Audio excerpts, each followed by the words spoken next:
Como nosso experimento anterior não deu certo, vamos tentar este outro por meio de eletrização de atrito e contato. Vamos esfregar essa seda no Bastante plástico. que vai trocar Os nêutrons, elétrons. que vai O bastão trocar elétrons, o bastão vai ficar negativo e o alumínio vai ficar positivo, ou vice-versa. E aí o alumínio irá grudar e se movimentar do bastão, assim como o papel. Mas o papel só vai mudar de lugar. Vamos tentar. nós pegamos uma tampinha e aqui tem Uma um agulha. alfinete, agulha, não sei. Tá.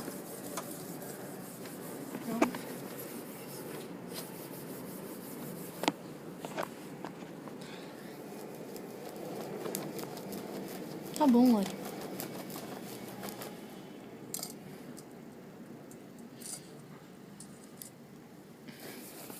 Acredito que não vai.